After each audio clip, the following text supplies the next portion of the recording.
안녕하세요. 저는 기독교 교육 리더십 연구소 김성중 교수입니다. 오늘은 공과 교육 방법에 대해서 한번 깊이 있게 생각해 보는 시간을 갖도록 하겠습니다. 여러분 지금 공과를 진행하고 계시는데 어떤 교육 방법을 사용하고 계십니까? 다양한 교육 방법이 있어요. 근데 그 중에 여러분 주로 사용하고 있는 교육 방법은 무엇입니까? 한번 생각해 보셨으면 좋겠어요. 나는 주로 아이들 가르칠 때 어떤 방법을 쓰고 있지? 정확히 그 방법은 몰라도 뭐 예를 들어서 말을 주로 한다. 그럼 강의죠. 그래서 강의를 주로 하시는 분도 있고 또 나는 아이들 이야기를 많이 듣는다. 그럼 분명히 질문을 하시고 질문에 답을 듣는 질문법을 사용하고 계실 것입니다. 그래서 오늘은 여러분이 사용하시는 교육 방법 그리고 명칭은 잘 모르지만 사용하고 있는 방법 그리고 전혀 사용하고 있지 않는 방법을 다 정리하는 시간을 갖도록 하겠습니다. 그래서 제 바람은 여러분이 오늘 강의를 들으시고 다양한 교육 방법을 이해하시고 다양한 교육 방법을 사용하실 수 있으셨으면 좋겠어요. 그리고 실제 교육의 현장에서 공과 교육의 현장 가운데서 실천을 하실 수 있으면 좋겠습니다. 여러분 교육 방법은 다양하다 이 말씀을 먼저 드리고 싶어요. 교육 방법은 정말 다양합니다. 그렇기 때문에 다양하게 활용하실 수 있어야 되고 다양하게 사용하실 수 있어야 된다라는 뜻입니다. 다양한 환경 가운데서 다양한 공과의 내용 가운데서 다양하게 방법을 체인지 하시면서 사용하실 수 있으셔야 됩니다.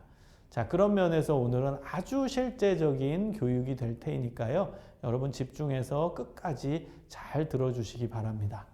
자, 오늘은 이 PPT 파일이 굉장히 간단합니다. 표 하나에 정리할 수 있습니다.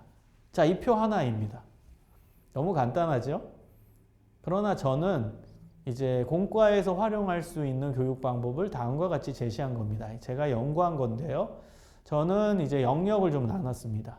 인지적 영역, 정서적 영역, 관계적 영역, 실천적 영역, 통합적 영역 이 5가지로 나눠서 교육 방법을 좀 연구해 봤습니다.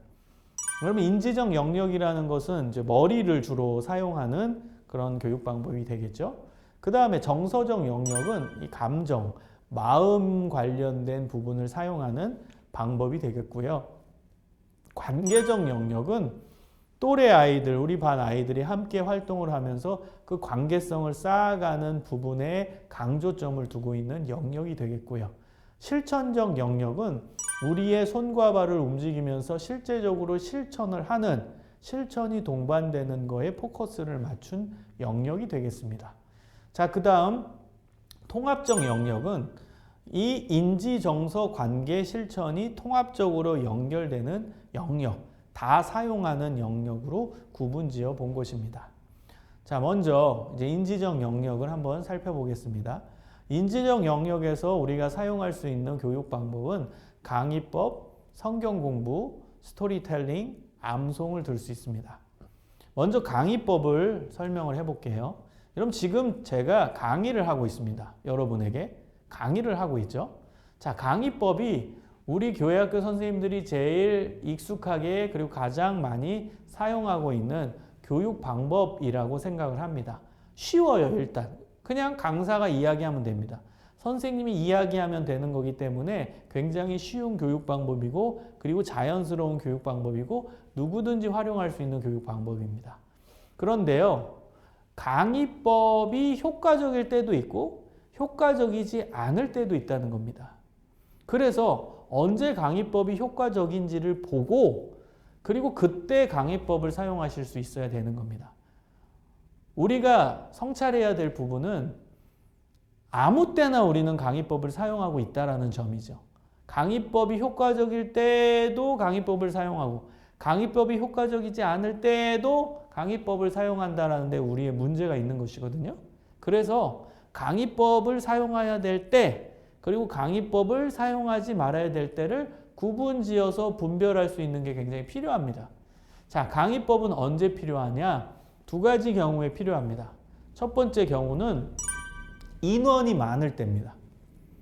강의법을 연구하는 학자들은 인원이 많으면 많을수록 강의법의 효과는 늘어간다. 배가가 된다. 이렇게 얘기합니다.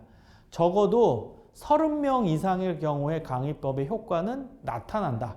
좋은 효과가 나타난다는 것이죠. 자, 그렇다면 여러분 생각해 보세요. 지금 우리가 가르치고 있는 아이들, 우리 공과반을 보세요. 30명 넘는 공과반 있을까요?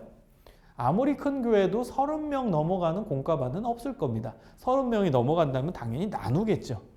그래서 한 반이 맡을 수 있는 최대 범위치가 보통 10명 정도일 겁니다. 대부분은 5명, 6명 정도 공과반을 운영하고 계시는데요. 그렇다면 인원이 30명이 다 안 되기 때문에 강의법을 쓰지 말아야 된다라는 결론이 나와요. 어떻게 된 걸까요? 아니, 우리는 강의법을 써야 되는데 강의법을 쓰면 30명 이상 정도 되면 효과가 많이 나타난다는데 그럼 우리는 30명이 안 되니까 쓰지 말아야 되냐? 이런 이제 의문이 생기는 것이죠. 자, 그래서 두 번째 말씀드립니다. 강의법이 효과적일 때 두 번째 경우는 정보를 전달할 때입니다. 정보를 전달할 때는 강의법이 효과적이래요. 정보를 전달하는 게 뭐죠? 지금 저는 여러분에게 정보를 전달합니다. 이 내용이라는 정보를 여러분에게 지금 소개하고 있는 겁니다. 그래서 강의법을 쓰는 것이죠. 오늘 성경 본문의 내용은 이겁니다. 성경 본문의 시대적 상황은 이렇습니다. 성경 본문이 갈릴리 호수에서 일어났습니다. 갈릴리 호수는 이런 곳입니다. 이건 정보 전달이에요. 성경의 내용에 대한 이해를 돕기 위해 정보를 알려주는 내용들은 강의법으로 할 수 있다는 겁니다. 그럼 결론이 나오죠. 여러분 지금 우리가 가르치는 아이들 대상으로 우리가 지금 진행하고 있는 공과교육에서 강의법을 항상 쓰면 안 된다는 거예요. 근데 언제 쓸 수 있냐? 정보를 전달할 때, 내용을 전달하는 그 부분에 있어서는 강의법을 쓸 수 있다는 것입니다. 자, 그렇게 정리하시면 되겠고요. 두 번째입니다. 성경 공부인데요. 이 성경 공부는 어떤 성경 공부냐? 제가 여기 가로쳤죠? 결론을 도출하는 성경 공부를 하는 것입니다. 여러분 성경 공부를 하는데 결론을 내어주는 거예요. 특히 유년부 아이들 있죠. 유년부라 하면 초등학교 1, 2, 3학년 저학년을 뜻합니다. 유년부 아이들 같은 경우에는 성경 공부를 진행할 때 결론을 꼭 내주는 여러분 시간을 마련하셔야 됩니다. 공과 시간이 30분이면 25분은 공과를 진행하시고 나머지 5분은 오늘 배운 공과에 대해서 정리하고 요약하는 결론을 내는 시간을 꼭 마련해야 된다는 거예요.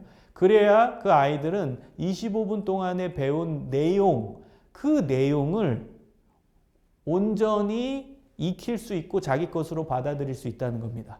특히 초등학교 1, 2, 3학년 유년부에 해당하는 얘기입니다.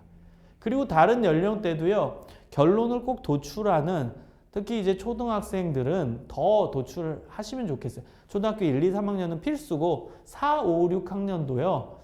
결론을 좀 내어주는 게 필요합니다. 그래서 여러분이 구조를 만드세요.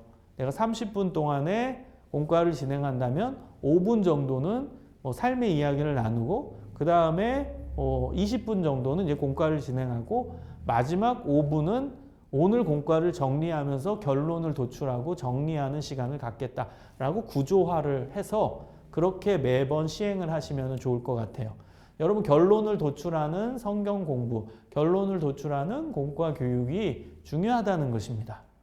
자, 세 번째는 스토리텔링입니다. 여러분 스토리텔링은 이야기하기죠. 이야기.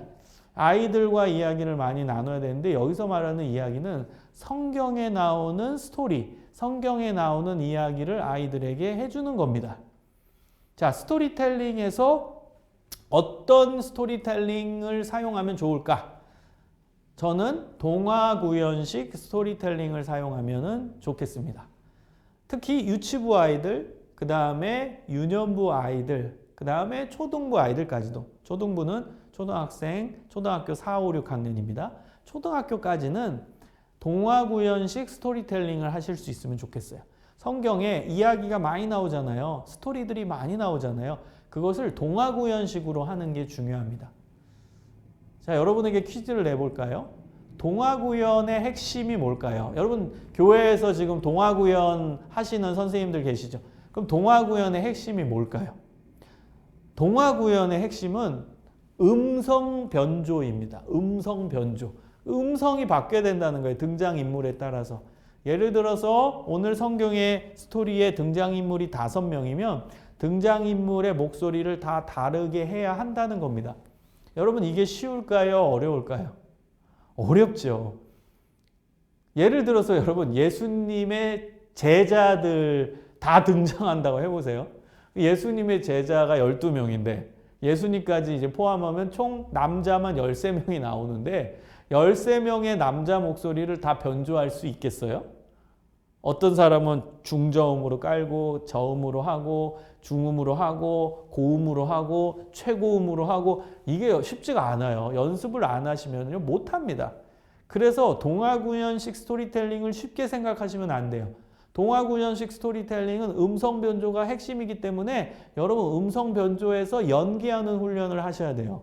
거울 보시고선 연기하셔야 돼요. 목소리 변조해서 예수님의 목소리는 이걸로 잡고 그 다음에 베드로의 목소리는 이걸로 잡고 요 음역대로 잡고 그래서 연습을 많이 하시고 연기를 하시는 훈련을 해야 됩니다. 그래서 스토리텔링은 여러분 어렵습니다. 쉽지 않아요. 음성 바꾸는 게 쉬운 게 아니기 때문에 여러분이 더더욱 이제 연습을 많이 하셔야 됩니다. 성경의 많은 이야기를 가지고 여러분 나름대로 연습을 좀 많이 해보셨으면 좋겠습니다.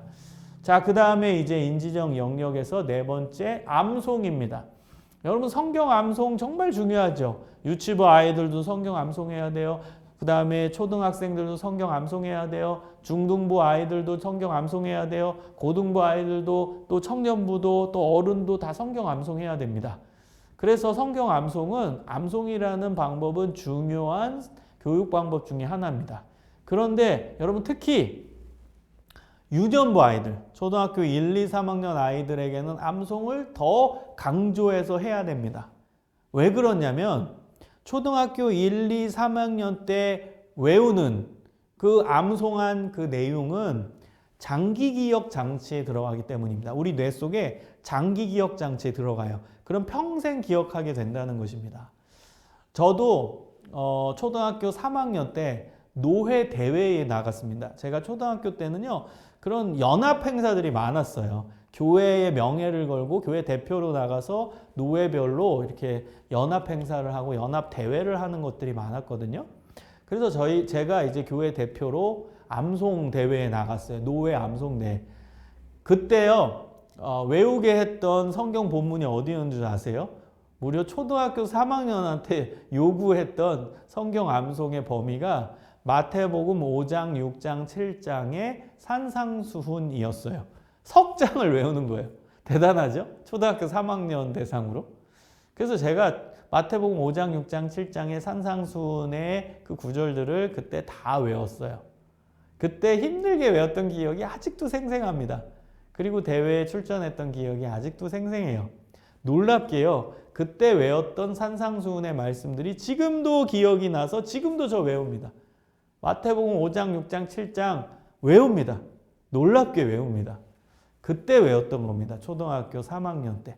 그 장기 기억 장치에 가기 때문에 특히 초등학교 1, 2, 3학년 아동부 아이들, 저학년 아이들은 암송을 더 특별히 강조해서 시켜주시면 좋겠습니다. 자, 여러분 인지적 영역 정리되셨나요? 자, 이제 두 번째로 갑니다. 정서적 영역입니다. 정서적 영역의 첫 번째는 예술적 체험 방법입니다. 예술적 체험 방법은 터치 교육이에요. 일종의 만지게 하는 겁니다. 교육에서 필요한 이제 기자재, 교육에서 필요한 교구라고 하거든요. 그것을 만지면서 교육을 하는 겁니다. 그래서 교구는 뭐 많아요. 뭐 나무 토막으로 하는 뭐 만들기 하는 것도 있고요. 또 블럭을 쌓아가지고 만들기, 뭐 노아왕주 만들기, 뭐 만들기 그런 이제 교구들도 시중에 팔아요. 근데 비싼 것도 많고요. 그래서 저는 고민합니다. 어떤 교구를 가지고 교육을 하면은 좋을까? 어떤 교구를 하고 터치 교육을 해서 체험을 해서 예술적 체험 방법을 사용할까 고민해 보면 저는 찰흙을 얘기합니다. 찰흙. 찰흙을 제가 왜 선택했냐? 첫 번째, 싸요. 여러분, 그 교구 중에 나무 토막으로 만들고 하는 것 중에 되게 비싼 것도 많아요. 근데 찰흙은 일단 쌉니다. 여러분 찰흙, 그 문방구에 가시면은 찰흙을 살 수 있잖아요. 좀 좋은 문방구 가세요. 미술 전공생들이 가는 문방구들이 있습니다. 전문 그 교구들을 사는. 그럼 그런 데 가면 찰흙의 종류가 많아요. 한 가지가 아닙니다. 여러 종류의 찰흙이 있습니다. 그래서 찰흙이 좋은 이유는 첫 번째 싸고 두 번째는 재질이 다양하기 때문입니다. 찰흙이지만 부드러운 찰흙이 있어요. 아주 매끄러운. 그리고 어떤 찰흙은 거기에 이제 모래가 이제 싹 있는 그런 찰흙도 있고요. 그 다음에 자갈이 이렇게 깔려 있는 찰흙도 있고요. 좀 돌멩이가 박혀 있는 찰흙도 있어요. 재질이 다 다르다는 거예요. 그래서 교육 주제에 맞게끔 선택하기가 좋다는 겁니다. 다른 교구들은 재질이 다 똑같아요. 뭐 나무 토막은 나무 토막 재질이 똑같죠. 뭐 블럭은 블럭 재질이 똑같죠. 또 뭐 레고 같은 블럭도 재질은 다 똑같아요. 그렇기 때문에 재질이 다른 것을 찾을 때는 찰흙만큼 좋은 게 없는 것 같아요. 자, 그래서 교육 주제에 맞게끔 그 찰흙을 선택하게 하는 거예요. 예를 들어 볼게요. 오늘 공과의 주제가 십자가입니다. 십자가. 그럼 십자가는 어떤 찰흙의 재질을 선택하면 좋을까요? 부드러운, 그 다음에 뭐 여긴 자갈이 박혀 있는, 여긴 돌이 박혀 있는 찰흙. 어떤 거 선택해서 만들게 하면 좋을까요? 그렇죠. 돌멩이가 좀 박혀 있는 찰흙을 선택해서 만들기를 하면 좋겠죠. 그럼 아이들이 그 찰흙으로 십자가를 만들기를 하다가 아우 아파. 아우 돌이 박혀 있네. 아우 아파. 십자가를 만들다가 아파할 겁니다. 손이 아프죠. 거칠거칠하고. 그럼 아이들은 그 느낌을 내용으로 받아들여요. 아, 십자가는 아픔이구나. 십자가는 고난이구나. 십자가는 이런 고난이 수반되는 것이구나. 그래서 십자가의 이미지, 십자가의 느낌을 고난, 아픔, 그걸 연결 짓는다는 거예요. 그러면서 거기에 의미를 넣어주면 우리를 위한 십자가, 예수 그리스도께서 우리를 위해 고난당하신 십자가, 아픔을 당하신 십자가, 이렇게 연결 지을 수 있는 거예요. 이해하셨죠? 어떻게 교육하는지. 또 다음 주에 이제 교육 주제를 뭐 사랑이라고 해봅시다. 그래서 하트 만들기를 한다라고 가정해 봅시다. 사랑, 하트 만들기. 그럼 여러분 부드러운 찰흙으로 만들기 하시겠어요? 뭐 아니면 자갈이 박혀 있는 찰흙으로 하시겠어요? 돌멩이가 박혀 있는 찰흙으로 하시겠어요? 어떤 거 선택하면 좋을까요? 그렇죠. 부드러운 찰흙을 선택하면 좋겠죠. 그러면서 하트 만들기를 하면은 사랑은 이렇게 부드러운 것이구나. 사랑은 이렇게 따뜻한 것이구나. 사랑은 이렇게 좋은 것이구나. 사랑은 이렇게 감촉이 좋은 것이구나. 라는 것을 아이들이 하트 만들기를 통해서 그 이미지, 그 느낌을 내용으로 받아들일 수 있게 된다는 것입니다.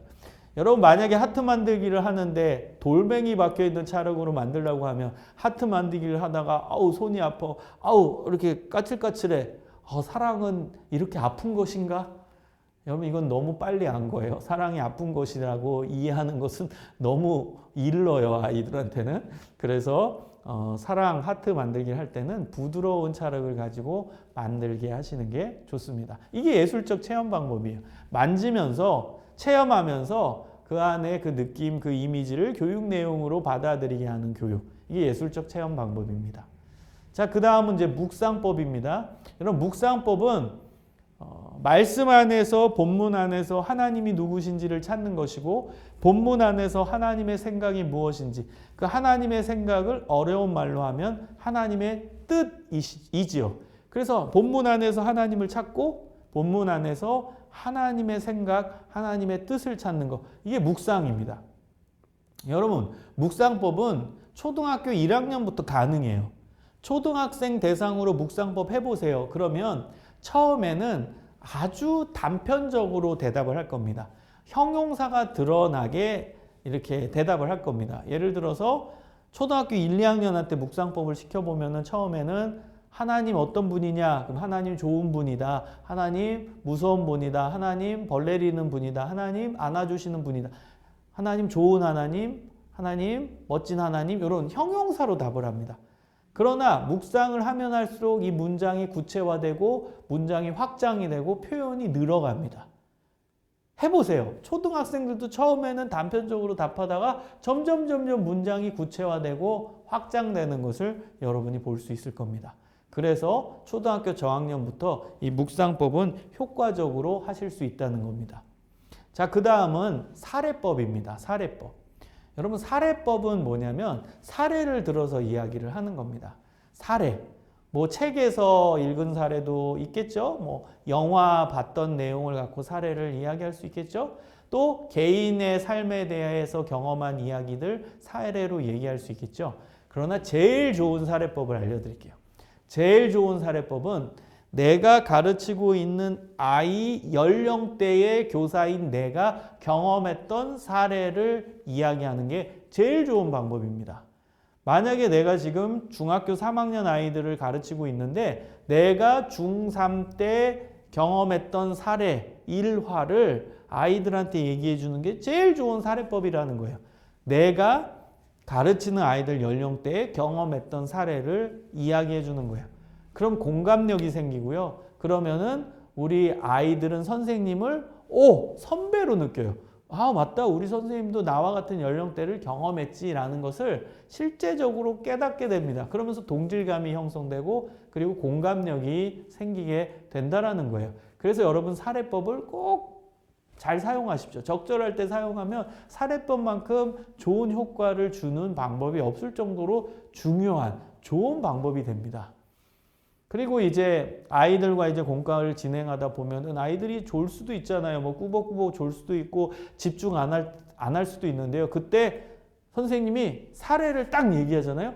그러면 애들이 눈이 반짝이면서 선생님 이야기를 듣게 됩니다. 이게 사례의 힘이에요. 애들이 졸다가 선생님이 지금 중3이라고 가정해 봅시다. 이렇게 얘기하는 거죠. 얘들아, 선생님이 중3 때 있었던 일이야. 이렇게 얘기하면 애들은 바로 고개를 들고 선생님을 보게 됩니다. 왜요? 관심이 있으니까. 우리 선생님도 중3이 있었구나. 내가 지금 중3인데 우리 선생님 중3 때 어땠지? 무슨 일이 있었지? 궁금한 거예요. 공감력이 생기는 겁니다. 그래서 우리 아이 연령대, 내가 지금 가르치고 있는 아이 연령대에 내가 경험한 사례를 이야기하는 게 제일 좋은 방법입니다. 저는 현장에서 청소년 사역을 이제 역동적으로 할 때는요, 어느 날 연구를 했어요. 내가 중학교 1학년, 2학년, 3학년, 고등학교 1, 2, 3학년 때 뭘 경험했지? 여러 가지 사건을 경험했을 텐데 그 사례를 수집을 해봤어요. 머리를 싸매면서 내가 중학교 때 이런 일이 있었어. 나 아팠었어. 맞아. 그때 운동회 나 이런 일이 있었어. 그때 누구랑 싸웠어. 그때 수련회 때 이런 일이 있어. 그 사례를 다 기록해봤어요. 뭐 쥐어짜본 거죠. 뭐 이게 뭐 중1 때인지 중2 때인지 헷갈리는 것도 뭐 대략 맞는 것 같은 연령대가 써보는 거예요. 그래서 사례를 쫙 써봤어요. 왜 그랬겠어요? 꺼내서 쓰려고. 만약에 뭐 힘든 아이가 있으면 나도 비슷한 힘든 경험을 했다면 그 사례를 꺼내서 아이한테 얘기해 주려고. 그리고 뭐 공감할 만한 예를 들면 공부가 힘들다. 그럼 나도 공부가 힘들었을 그때를 생각하고 그 일화를 꺼내서 아이한테 얘기하면 그 아이는 스트레스가 해결되겠죠. 공감하면 스트레스가 해결돼요. 나는 머리가 지금 아파. 지금 나 공부 때문에 스트레스 받아. 근데 우리 선생님도 학창시절에 내 나이 때 공부 못했구나. 공부 때문에 힘들었구나. 그러면 스트레스가 감소됩니다. 완화됩니다. 해결돼요. 그래서 여러분, 요 사례를 많이 생각해 보세요. 내가 지금 초등학교 6학년 가르친다면 초등학교 6학년쯤에 어떤 일이 있었는지 그 사례를 많이 찾아보시기 바랍니다. 그리고 적절할 때 사용하시면은 엄청나게 좋은 효과가 있는 방법이 됩니다. 자, 그 다음 세 번째는 관계적 영역입니다. 여러분, 관계적 영역은 이제 함께 아이들이 활동을 하면서 그 안에서 관계성을 쌓고 함께 하면서 만들어가는 교육 방법입니다. 첫 번째는 토론법입니다. 여러분, 토론법이라는 것은 질문을 던지고 질문에 답을 하고 또 질문을 던지고 답을 하고 이게 계속되는 게 토론입니다.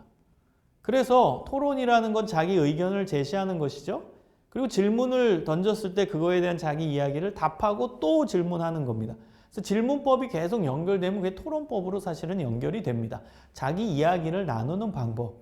그래서 제일 좋은 것은 교사와 학생 사이에서도 이야기가 나눠지고 교사와 학생 사이뿐만 아니라 학생과 학생 사이에서도 서로 상호작용이 일어나서 이야기가 되어지고 그리고 또 다른 학생과 교사가 연결해서 또 이야기가 나눠지고 그리고 그거에 꼬리를 물어서 또 다른 이야기가 다른 학생과 또 되고 이게 토론법입니다.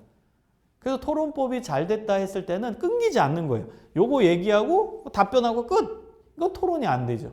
이야기하고 답변하고 또 이야기가 되고 또 답변하고 다른 애가 또 물어보고 또 답하고 또 서로 이야기하고 답하고 이게 토론법입니다. 그러면서 관계성이 좋아지고 관계가 형성되는 방법이라는 거예요.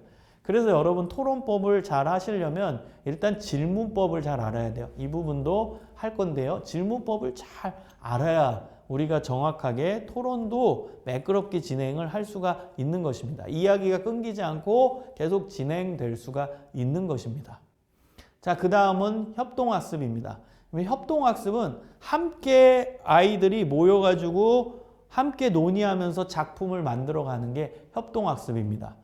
예를 들어 볼까요? 여러분 성경 구절을 종이 하나에다 하나씩 써보는 거예요. 그리고 나서 펼쳐놓고 애들한테 요 배열을 맞추라고 하는 겁니다. 예를 들면 창세기 1장 1절 태초에 하나님이 천지를 창조하시니라. 그 종이를 딱 펼치면 아이들이 서로 협의하면서 야 태자가 어디야? 앞에 가져가고 초. 야 애자는 어디야? 야 이러면서 그 구절을 배열하게 되죠. 함께 힘을 합쳐서 작품을 만들어가죠. 이게 협동학습입니다. 자, 그 다음에 이제 세 번째는 이제 집단탐구법입니다. 이것도 굉장히 재미있는 방법이에요.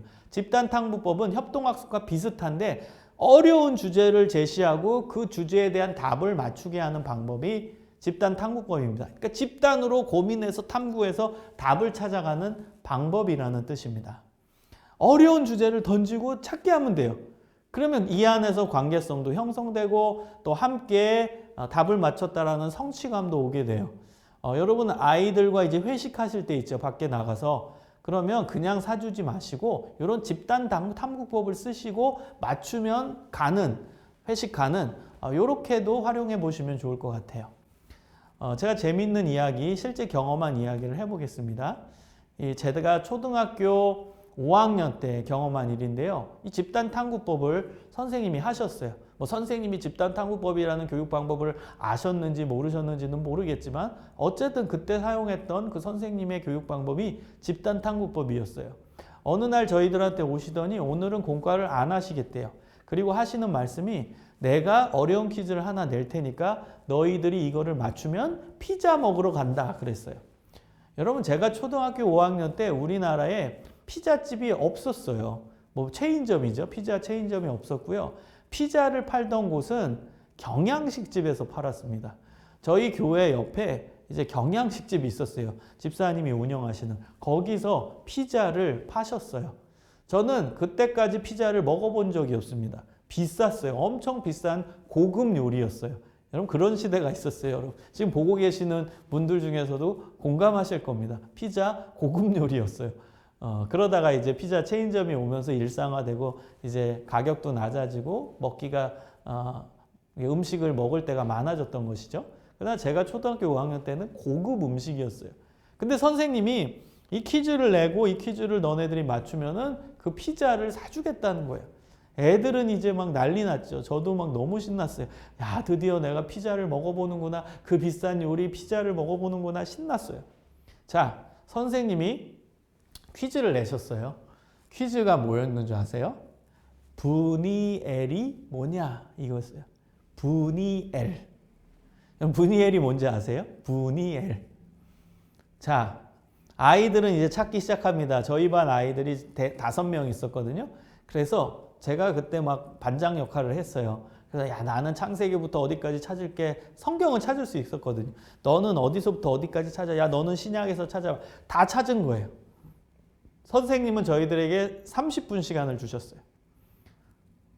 5분이 갔습니다. 10분이 갔어요. 15분, 20분, 25분이 가는데 답을 못 찾겠어요. 이제 거의 포기할 지경이었어요. 선생님은 이제 회심의 미소를 지으면서 이렇게 말씀하셨어요. 야, 이제 5분 남았다. 너네 포기지? 제가 봤을 때 그 선생님 피자 사줄 마음이 없었던 것 같아요. 5분 남았다. 자, 이제 포기해라. 이러는 거예요. 자, 4분 남았어요. 3분, 2분, 이제 1분 남았는데 그때 제 머리 가운데서 엄청난 게 생각났어요. 놀라운 일이 일어났어요. 갑자기 제 머릿속에서 저희 집이 그려졌어요. 저희 집에 이제 방 하나가 아버지 서재셨어요. 근데 그 서재가 갑자기 보이는 거예요. 생각이 났어요. 그 서재에 책들이 있었고 책 박스들이 놓여 있었는데 책 박스 중에 하나가 이렇게 써 있었어요. 부니엘 출판사. 책 박스가 부니엘 출판사 뭐 이렇게 써 있었어요. 그게 갑자기 생각이 난 거예요. 부니엘. 그 책 박스 집에 있지. 그런데 그때 그 책 박스에 뭐 그림이 있었어요. 디자인이. 무슨 얼굴이 그려 있었던 것 같아요. 그래서 애들한테 야, 생각났어. 뭐야. 우리 집에 그 부니엘 출판사라는 박스가 있는데 거기 무슨 얼굴이 그려져 있었어. 뭔데 무슨 얼굴인데? 몰라, 생각이 안 나. 막 이랬어요. 자, 이제 선생님은 재촉합니다. 야, 답 내. 이제 너는 포기지. 이제 내라는 거예요. 뭐라고 쓰지? 아이고 모르겠다. 야, 예수님의 얼굴로 쓰자. 예수님의 얼굴. 우리가 믿는 분 예수님이니까 예수님의 얼굴로 쓰자. 그래서 예수님의 얼굴이라고 답을 썼어요. 이제 제출하려고 하는데 옆에 있는 내 친구가 딱 그 답안을 다시 가로채더니 예수님 아니라는 거예요. 그러면서 하나님이라고 바꿔 쓰는 거예요. 그래서 아니 왜? 그랬더니 예수님 얼굴로 하자. 내가 막 그랬더니 하나님의 얼굴로 하재요. 그래서 왜? 그랬더니 이 아이가 하는 말이 가관이에요. 뭐라고 얘기했냐면 정답을 제출했는데 선생님이 딱 보고 만약에 그 하나님의 얼굴이면, 그러니까 정답을 이제 예수님의 얼굴로 썼는데 정답이 하나님의 얼굴이면 틀렸다는 거예요. 근데 이 아이의 말인 거예요. 이 아이의 말. 이 아이가 이런 말을 했다는 거예요. 틀렸는데 만약에 하나님의 얼굴이라고 쓰고 제출했는데 정답이 예수님의 얼굴이면 우기면 된대. 우기면. 왜? 예수님이 하나님이시니까. 그래서 예수님이 하나님이시니까 이건 맞았다고 하면 우기면 된다는 거예요. 그래서 맞다 네 말이 맞다. 그래가지고 하나님의 얼굴로 고쳐서 정정해서 써서 냈어요. 정답이었어요. 정답. 여러분, 부니엘은 창세기 32장에 나오는 하나님이 야곱이 그 스토리 아시죠? 야곱이 하나님의 천사와 씨름한 그 장소가 부니엘입니다. 그래서 부니가 얼굴이라는 히브리어고 엘이 하나님이에요. 내가 하나님의 얼굴을 대면하여 보았다. 이런 뜻이에요. 그게 부니엘입니다. 그래서 맞췄어요. 그래서 맞춰서 우리는 피자를 먹게 되었습니다. 여러분, 저 모태신앙이거든요. 학창시절에 얼마나 많이 그 공과 수업을 듣고 배웠겠습니까? 근데 놀랍게 그 수없이 많은 공과 수업에 참여했는데 기억나는 수업이 없어요. 유일하게 기억나는 수업이 이 부니엘 했던 수업이 기억이 나는 거예요. 집단탐구법이 얼마나 재밌는 겁니까? 얼마나 이게 평생 기억이 남는다니까요. 여러분 해보시기 바랍니다. 자, 그 다음은 이제 인간관계 훈련법 플러스 의미부여입니다.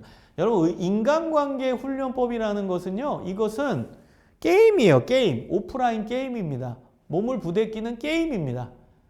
레크레이션이에요. 그런데요, 이 게임이 그냥 게임으로 끝나면 그냥 서로 친밀해지고 서로 관계성을 쌓고 재밌었다, 뭐 놀이했다 이 정도인데 여기에 의미부여가 되잖아요. 의미부여. 그러면 이것은 엄청난 기독교 교육적 활동이 된다는 겁니다. 의미부여하는 역할을 교회학교 선생님이 하시는 겁니다. 예를 들어 볼게요. 우리 수련회 가면은 이제 자주 하는 레크레이션이에요. 저도 학창시절에 정말 많이 했던 레크레이션인데 신문지 접기 놀이예요. 신문지를 펼쳐서 조를 짜서 그 조원들이 그 신문지 위에 올라가게 하는 것이죠. 신문지를 펼쳐서 5명이면 5명이 올라갑니다. 그 다음은 뭐예요? 신문지를 반으로 접어요. 그리고 그 반 위에 또 올라가게 해요. 그 다음은 내려와서 되면 또 반을 접어요. 그럼 어떤 일이 일어나죠? 그 안에 뭐 이렇게 좀 몸집이 있는 애들은 자기가 먼저 들어가고 업어주고 안아주고 뭐 이렇게 목마도 태워줘요. 그리고 어떤 아이는 내 발을 대, 내 발 위에 네 발 올려놔. 그러면서 이렇게 깽깽이로 쓰면서 그 신문지 안에 들어가려고 엄청 노력하게 됩니다. 이거 재밌어요. 자, 여기까지 진행되면 그건 단순히 인간관계의 놀이가 되는 거죠. 인간관계가 좋아지는 관계성을 쌓는 좋은 교육 방법이 되는 거죠. 근데 저는 여기에 플러스 의미 부여를 하라는 거예요. 의미 부여. 그러면 기독교 교육적 활동이 된다는 겁니다. 저라면 이럴 거예요. 이제 신문지 놀이를 끝나고 나서 애들 앉히게 하고 이런 설명을 할 겁니다. 여러분, 우리가 이 신문지 위에 올라갔잖아요. 이 신문지가 우리가 살아가는 세상이에요. 이 살아가는 세상 속에서 누군가는 발을 대어줘야 되고 누군가는 업어주는 역할을 해야 됩니다. 그래야 이 세상이 존재할 수 있고 유지될 수가 있는 것입니다. 발을 대어주고 업어주고 희생하는 존재가 필요한데 그 희생하는 존재가 우리 크리스찬이 되었으면 좋겠습니다. 여러분 어때요? 이렇게 의미 부여를 하면 엄청난 기독교 교육적 활동이 된다라는 것입니다. 여러분 모든 놀이는 다 의미 부여할 수 있어요. 다 기독교 교육적 활동으로 만드실 수 있다는 겁니다. 뭐 예를 들어 볼까요? 또 줄다리기, 영차. 줄다리기 하면은 관계성이 좋아지죠. 친해집니다, 애들끼리. 그럼 끝나고 나서 의미 부여를 하는 겁니다. 우리가 한 방향으로 힘을 냈더니 결국 상대방을 이길 수 있었잖아. 한 방향으로 가는 비전, 바라보는 방향, 그 비전이야. 우리의 비전은 하나님이야. 하나님이라는 방향으로 우리 달려가는 겁니다. 힘을 합쳐서 한 마음 한 뜻이 돼서 한 비전으로 하나님을 향해 달려가는 게 우리의 신앙생활이야. 그러면 우리가 승리할 수 있어. 사탄의 유혹이 와도 우리는 한 방향으로 힘을 동일하게 내면서 같은 방향으로 힘을 합쳐서 서로 세워주고 위로해주고 격려해주고 다가간다면 우리가 사탄의 유혹도 이겨낼 수 있어. 여러분 의미 부여하면 이건 기독교 교육적 활동이 되는 거예요. 다 돼요. 모든 게임이. 어떤 거라도 거기에 의미 부여를 해주는 그런 역할을 우리 교회학교 선생님들이 하시는 겁니다. 여러분 이런 거를요. 수련회 때만 하지 마세요. 제가 제일 안타까운 건 이런 뭐 신문지 접기 게임이나 레크레이션 하지요. 근데 수련회 때예요. 근데 왜 수련회 때만 하십니까? 일상적인 공과 교육 때 하세요. 뭐 여기 의자에 앉아 있다면 의자 뒤로 좀 치우고 이 공간에서 하는 거예요. 작은 공간에서도 할 수 있어요. 그래서 일상적인 공과 시간에서도 이런 인간관계 훈련법과 의미 부여하는 활동을 했으면 좋겠습니다. 자, 그 다음은 역할극입니다. 여러분 역할극은 우리 반 아이들에 맞게끔 배역을 정해가지고 리얼하게 읽게끔 하는 겁니다. 그리고 나서 배역을 바꿔주는 거예요. 동일한 시나리오를 가지고. 선생님들이 이것도 노력을 하시면 시나리오 쓰는 시간이 단축이 됩니다. 그래서 성경의 이제 본문, 뭐 예를 들면 예수님이 제자들의 발을 씻겨주시는 장면. 그럼 그거를 좀 각색해서 시나리오를 타이핑해서 쓰세요. 그리고 나서 출력해서 우리 애들 숫자만큼 출력하는 거예요. 제일 중요한 건 뭐예요? 우리 아이들 숫자만큼 배역을 정해야 돼요. 다 참여해야 되니까. 그래서 우리 아이들이 뭐 예를 들면 반 아이들이 4명이면 예수님이 제자들의 발을 씻겨줄 때 예수님 등장인물, 베드로 등장인물, 그 다음에 뭐 야고보 등장인물, 또 가룟 유다 등장인물 이렇게 4명 정할 수 있겠죠? 그리고 나서 시나리오를 쓰고 가져가서 아이들 리얼하게 읽게 하는 거예요. 배역을 임의로 배정하는 거예요. 자, 예수님께서 제자들의 발을 씻겨주신다. 물을 가지고 씻겨주신다. 이게 시나리오에 나오는 거예요. 그리고 나서 예수님이 말씀하신다. 베드로야 이리 오너라. 내가 너의 발을 씻겨주겠다. 이제 베드로가 얘기하는 거죠. 제 발을 씻길 수 없습니다. 제 발 너무 더럽습니다. 내가 너를 씻기지 않으면 너는 나와 상관이 없다. 그러면 저 온몸을 씻겨주십시오. 베드로가 얘기하고 각색하라는 거예요. 재밌게. 얘 징그럽게. 더러워 얘. 이거 재미로 넣은 거예요. 성경에 있는 내용이 아니라 각색해서 좀 재미있게 애들 눈높이에 맞춰서 너의 발을 씻겨주겠다. 가룟 유다 너도 이리 오너라. 묵묵부답으로 간다. 뭐 이렇게 시나리오를 각색해서 쓰는 거예요. 그리고 이제 배역을 정해주고 리얼하게 읽게끔 합니다. 그 다음 중요해요. 그 다음은 배역을 바꿔서 하는 겁니다. 극적인 효과를 위해서 예수님 했던 아이를 가룟 유다 배역을 시키고 다음번에 가룟 유다 배역을 했던 아이를 다음번에 예수님 배역을 시키면 아주 극적인 효과가 있죠. 여러분 이것은 사이코테라피에도 활용되는 방법입니다. 그 안에서 이제 공감이 생긴다. 예수님 역할도 해보고 그 다음에 이제 베드로 역할도 해보면서 그 안에 깊이 있게 본문 안에 깊이 있게 들어갈 수 있다는 겁니다. 가룟 유다의 발을 씻길 때 예수님의 마음은 어떠했을까? 그리고 베드로의 발을 씻겼을 때 예수님의 마음은 어떠하셨을까? 이제 여러 가지 이제 상상을 하면서 그 안에 본문 안에 깊이 있게 들어가게 된다는 것입니다. 이런 역할을 여러분 해보시기 바랍니다. 자, 다음 네 번째는 실천적 영역입니다. 여러분 실천적 영역은 실제로 실천하는 거예요. 실제로 그 자체를 몸을 움직여서 손과 발을 움직여서 해보는 겁니다. 행동 반성법은 아이들의 일주일의 삶의 행동들을 생각하고 반성하게 하는 겁니다. 이것은 좀 중등부 이상에서 하면 효과적입니다. 일주일 동안의 자신의 학교 생활, 학원 생활, 가정 생활 안에서 반성해야 될 점을 공과 30분이면 한 5분 정도 마련해 가지고 자신의 지난주의 행동을 반성하는 시간을 꼭 갖는 겁니다. 그걸 논의하고 나누고 그 다음에 이렇게 살겠습니다. 결단하는 시간을 갖는 겁니다. 그 다음 문제 해결 방법은요. 실제 아이들의 삶의 문제들을 어떻게 해결할 것인지 공동체적으로 한번 생각해 보는 시간을 갖는 겁니다. 제가 요거를 조금 더 응용을 하면은요. 여러분 아이들의 삶에서 일어날 수 있는 실제적인 문제들을 시나리오로 써보세요. 뭐 아이들의 뭐 왕따 문제라고 해보세요. 그럼 시나리오를 써보는 거예요. 자, 성중이가 학교에 갔습니다. 학교에 갔는데 한 반 아이가 반에서 뛰쳐나오더니 거기 복도에서 쭈그려 앉아서 울고 있습니다. 자, 그 아이는 이제 왕따 된 학생입니다. 성중이가 복도를 가다가 그 아이의 눈을 마주쳤습니다. 그때 교회 다니는 성중이는 어떤 행동을 해야 할까요? 여러분 이런 시나리오를 써서 애들한테 나누고선 이야기를 나누는 거예요. 여러분 그러면 그 아이들 중에서 우리 반 아이들 중에 왕따 피해자도 있어요. 심지어 왕따 가해자도 있어요. 심지어는 왕따 당하는 거에 대해서 그냥 방관하는 자도 있어요.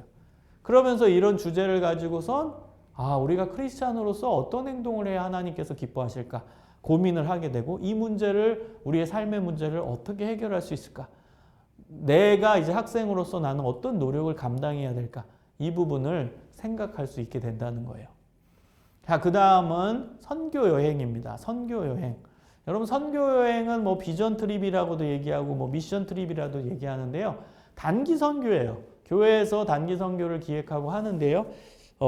좋은 아이들에게 기회가 돼요. 특히 중등부, 고등부 학생들한테는 좋은 교육적 방법이 됩니다. 여러분 지금 전 세계에 흩어져서 선교하시는 장기 선교사님들의 대부분이 단기 선교의 경험을 통해 장기 선교사로 헌신하게 되었다라고 얘기해요. 그러니까 단기 선교사 때의 그 경험 때문에 결국에는 하나님께 헌신하고 장기 선교사로 지원하게 되었다는 거예요. 그런 면에서 굉장히 의미 있는 방법이 되는 것이죠. 자, 그 다음에 이제 봉사활동, 봉사수련회는 이제 정기적으로 교회 주변에 있는 이제 기관이나 혹은 교회 주변에 어려운 사람들을 도와주는 거예요. 여러분, 봉사활동의 핵심은 이벤트가 되어서는 안 되고 정기적으로 봉사해야 그게 교육입니다.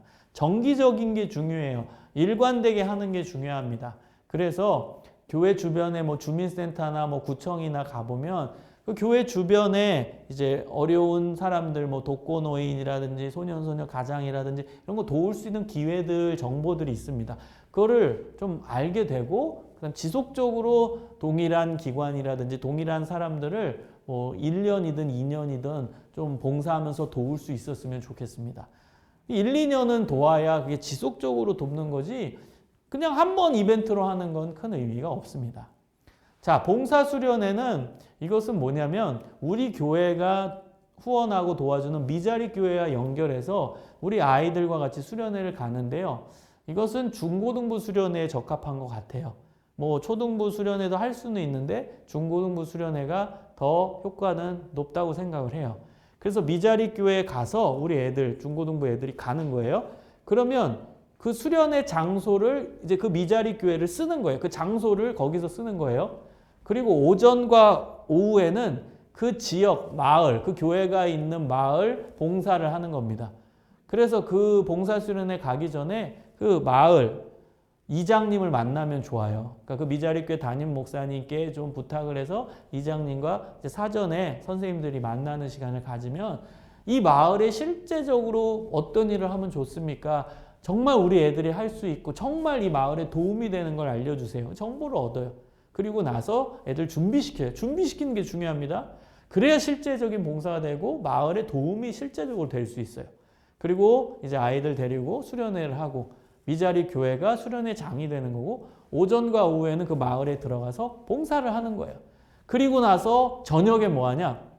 저녁에는 정상적인 수련회를 하는 거예요. 집회하는 거예요. 청소년들은 집회, 찬양 집회, 그 다음 기도하고 말씀 뜨겁게 듣고 이거 중요하잖아요. 여러분 이거 해보세요. 너무나 놀라운 일들이 일어나요. 왜냐하면 애들이 지금 오전과 오후에 실제 땀 흘리면서 봉사를 하고 그 안에서 이제 섬기는 훈련을 해본 거잖아요. 그리고 나서 저녁 때 말씀 주제를 섬김, 희생, 예수님의 사랑, 이웃 사랑 이걸로 이제 말씀을 딱 전하고 뜨겁게 기도하면 전인적 교육이 되는 거예요. 말씀도 들었고 뜨겁게 기도도 하고 그리고 우리 오전 오후에 실제 실천도 해보고 예수님의 사랑을 그 다음에 예수님의 섬김도 실천해보고 그 안에서 엄청난 놀라운 일들, 놀라운 은혜의 역사들이 일어나는 걸 저는 많이 인도해 봤어요. 봉사 수련회를. 꼭 여러분 해보세요. 정말 좋아요. 애들은요 이제 봉사하면서 힘든 게 많잖아요. 그 힘든 거 막 어떤 애 뭐 입이 나와요. 힘들다고 막 너무 힘들다고. 그러면 밥만 잘 먹이면 돼요. 청소년 수련회는요 음식만 기가 막히게 맛있는 거 해주면은요 애들이 바로 회복됩니다. 그래서 봉사 마치고 막 지쳐서 힘들다 할 때 그때 막 맛있는 음식을 딱 이제 교회 집사님, 권사님들이 가서 해주면 신나가지고 다시 회복돼서 저녁 때 열심히 예배 드리게 되는 거예요. 그리고 뭐 3박 4일로 가면 좋은데 월, 화, 수, 목이잖아요. 3박 4일은. 그럼 수요일은 수요 예배가 있잖아요. 그 미자립 교회도 수요 예배가 있잖아요. 그러면 마을 잔치를 하는 거예요. 그 마을 사람들 초청해서 우리가 이제 우리 교회가 이제 거기 갔던 집사님, 권사님, 우리 아이들이 합심해서 음식을 만들고 뭐 떡도 만들고 그 다음에 막 거기에 이제 공연도 만들고 해가지고 맛있는 음식도 제공하고 우리 애들이 이제 나와서 공연도 하고 문화 그 예배를 드리는 거예요. 음식도 주고 그 마을 사람들이 얼마나 좋아하는데요. 근데 중요한 점이 있습니다. 여기서 음식을 제공하고 막 먹을 거 주는 것을 우리 교회가 서포트해서 한다고 그렇게 광고하면 안 돼요. 어떻게 광고해야 되냐? 그 미자립 교회가 마을을 위해서 이 음식을 제공했다라고 해야 돼요. 이 엄청난 팁이에요. 그러면 그 마을에 이 미자립 교회에 이게 올라가겠죠. 사람들이 좋아하겠죠. 와, 이 교회가 우리 마을에 있는 교회가 우리를 위해 이렇게 음식을 제공해 줬구나. 이렇게 우리를 섬기는 거구나. 이렇게 반응할 수 있게 되는 겁니다. 그래서 우리 청소년 아이들 데리고 갔던 그 교회에서 해주는 걸로 이렇게 광고하지 마시고 그 미자립 교회가 한턱 내는 것처럼 그렇게 섬기는 음식도 섬기는 것처럼 하는 게 굉장히 중요한 팁입니다. 그러면 그 교회가 인정받는 거예요. 그 마을에서. 그 마을 사람들은 그 교회를 더 좋아하게 될 겁니다. 여러분 이런 봉사 수련회 해보세요. 엄청 보람이 되고 즐겁습니다. 꼭 실천해 보시기 바랍니다. 자, 마지막입니다. 자, 마지막은 통합적 영역입니다. 통합적 영역은 지금까지 설명한 인지, 정서, 관계, 실천적 영역이 이제 다 믹스가 된 거예요. 그래서 인지적인 부분, 정서적 부분, 관계적 부분, 실천적 부분이 다 연결이 되는 겁니다. 그래서 그 대표적인 이제 방법, 뭐 이것은 우리 기독교인의 가장 중요한 내용이자 신앙 내용이자 방법이죠. 예배입니다. 예배 안에는 인지, 정서, 관계, 실천적 영역이 다 포함됩니다. 자, 그 다음에 현장 참여 방법, 뭐 현장 학습, 그 다음에 뭐 현장 이제 나아가는 뭐 탐방이 될 수도 있고요. 그 다음에 뭐 야외 예배도 될 수 있죠. 야외에 나가서 강의도 들을 수 있고 묵상도 할 수 있고 또 협동학습도 할 수 있죠. 실천도 할 수 있고 그래서 현장 참여 방법은 통합적 영역으로 볼 수 있습니다. 그 다음 통합교수법 이걸 말씀드리고 싶은데요. 통합교수법은 한 강의 안에 인지, 정서, 관계, 실천적 영역에서 방법 한 개 한 개를 다 따와서 다 해보는 거예요. 한 강의 안에. 실천이 좀 힘들다. 그러면 인지, 정서, 관계 세 개만이라도 한 강의 안에 다 쓰는 겁니다. 예를 들어서 공과가 30분이다. 그러면 15분은 강의법 쓰고 그 다음에 뭐 10분은 묵상법 쓰고 5분은 토론법 쓰고 이해하셨죠? 인지에서 하나, 정서에서 하나, 관계에서 하나씩을 선택해서 한 강의 안에 다 사용하는 방법이 바로 통합교수법입니다. 여러분 요거를 꼭 실천해 보세요. 여러분 강의법을 쓰시면 그 다음에 뭐 묵상법도 쓰시고 그 다음에 협동학습법도 써보시라는 겁니다. 계속 이것만 또 하지 마시고요. 또 몇 달 지나면은 또 바꿔서 또 스토리텔링 방법을 쓰고 묵상법 쓰고 집단탐구법 쓰고 이렇게 계속 바꾸세요. 그래서 한 강의 안에 인지, 정서, 관계적 영역의 방법이 한 가지씩 다 들어가서 사용할 수 있게끔 하시면 좋은 방법이 됩니다. 자, 그 다음 마지막 이제 센터학습법인데요. 센터학습법 같은 경우는 여러분 절기예배 때 활용하시면 좋을 것 같아요. 절기예배, 뭐 부활주일이라든지 성탄절, 그다음 뭐 마지막 송년주일이라든지 이렇게 절기 때 좀 활용하시면 좋지 않을까 생각을 합니다. 센터학습법 때는요, 공과 반을 이제 나눠서 하지 않고 통합 공과를 하는 겁니다. 애들 다 같이. 그래서 조를 짜가지고 방마다 이제 들어가는 거예요. 이해하셨죠? 수련회 때 좀 하시잖아요. 센터 학습이라고 해서 방마다 선생님들이 앉아 계시고 그 다음 조를 짜가지고 순서 겹치지 않도록 어떤 조는 1번 방부터 들어가고 어떤 조는 3번 방에 먼저 들어가고 어떤 조는 뭐 5번 방에 들어가고 그래가지고 겹치지 않게끔 동선이 겹치지 않고 한 곳에 다 같이 들어가지 않게끔 이렇게 여러분 총무 선생님이 배열을 잘 해가지고 이제 들어갈 수 있게끔 하시면은 좋을 것 같아요. 그리고 시간을 정하는 게 중요하죠. 뭐 어떤 방에 들어갔더니 막 1시간에 어떤 방에 들어갔더니 5분에 이러면 이 순서가 질서가 안 맞아요. 막 계속 애들이 뒤에서 기다리고 막 그렇게 되거든요. 다른 조가 기다리고 하니까 그 시간은 엄격하게 지키는 것은 그것은 이 센터 학습을 하기 전에 규칙으로 마련해야 됩니다. 그리고 어떻게 하냐? 여러분이 지금 하고 계시는 센터 학습법과 좀 차이점이 있을 겁니다. 그것은 방마다 다른 교육 방법을 쓰라는 거예요. 이게 핵심입니다. 그러니까 이 방에 들어갔는데 인지적 영역의 방법에서 강의법을 쓰고 이 방은 갔더니 정서적 영역에서 예술적 체험 방법을 쓰고 이 방으로 옮겼더니 관계적 영역에서 토론법을 쓰고 그 다음 이 방으로 갔더니 실천적 영역에서 문제 해결 방법을 쓰는 방마다 다른 교육 방법을 쓰는 겁니다. 그래서 제가 절기예배 때 쓰면 좋다는 겁니다. 예를 들어서 이제 뭐 종료주일 때 이제 고난주간 시작되는 그 종료주일 때 요 센터 학습법을 딱 하면 이제 첫 번째 센터에 들어가는 거죠. 첫 번째 방에 딱 들어갔더니 인지적 영역에서 강의법을 선생님이 사용하시는 거예요. 그래서 십자가의 의미에 대해서 강의를 하시는 것이죠. 그 다음에 이제 옆에 방으로 옮겼더니 정서적 영역에서 예술적 체험 방법을 써서 찰흙으로 십자가 만들기를 하는 것이죠. 그 다음에 다음 방으로 옮겼더니 관계적 영역에서 협동학습을 쓰는 거죠. 그래서 예수님의 고난과 관련된 성경 구절을 이제 퍼즐로 맞춰서 배열을 맞추는 협동학습을 하는 것이죠. 그 다음에 이제 다음 방으로 옮겼더니 이제 실천적 영역에서 행동반성법을 쓰는 거죠. 나의 행동, 나의 삶에서 부족한 부분, 실수한 부분, 죄의 부분을 다 이야기하고 쓰고 그것에 대해서 반성하고 회개 기도하는 시간을 갖는 이게 실천적 영역에서 행동 반성법을 쓴 거죠. 여러분 이해하셨죠? 이렇게 방마다 다른 교육 방법을 쓰고 주제는 하나로 절기예배 때 하면 좋다는 거예요. 그래서 뭐 고난 주간에 뭐 종료주일, 또 부활주일, 뭐 크리스마스, 또 추수감사절 이런 절기예배 때 활용하시면 좋겠습니다. 자, 그다음 질문법을 넣는데요. 사실 질문법은 이 토론법과 연결이 돼요. 근데 왜 통합적 영역으로 뺐냐면 질문법은 사실 토론과 연결이 되지만 또 잘 분석해 보면은요. 또 인지도 많이 사용해요. 머리를 쓰면서 또 질문을 하게 되고 또 질문을 하면서 이런 심리, 감정적인 부분도 많이 연결이 되고 그럼 질문을 하면서 주고받으니까 또 관계적 영역도 연결이 많이 되고 또 질문을 통해 결단한 걸 실천으로 연결하고 또 의문, 물어보고 싶은 것들을 선생님한테 물어봐서 자기 자신이 성찰하고 어떻게 살아야 될지, 어떻게 행동해야 될지를 결정할 수 있기 때문에 또 실천적 영역에도 연결되기 때문에 이 통합적 영역에 한번 넣어본 겁니다. 그래서 이 질문법은 다음 시간에 이제 공과 준비와 연결해서 구체적으로 살펴볼 거예요. 그래서 질문법은 다음 시간에 더 자세히 말씀드리고 그것과 관련해서 공과 준비를 어떻게 체계적으로 할 수 있을지에 대한 이야기들을 나눠보도록 하겠습니다.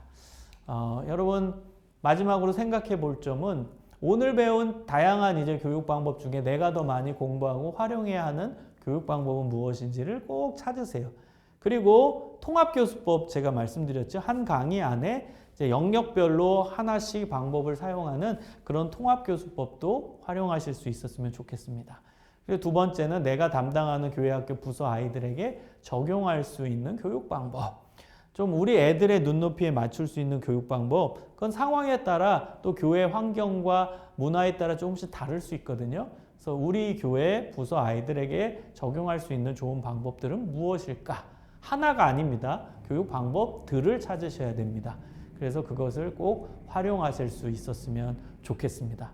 여러분 오늘 교육이 여러분의 실제적인 공과 교육에 좋은 정보를 제공하고 또 여러분은 오늘 배운 것을 꼭 실천할 수 있으시기를 간절히 바랍니다. 여러분 수고 많으셨습니다.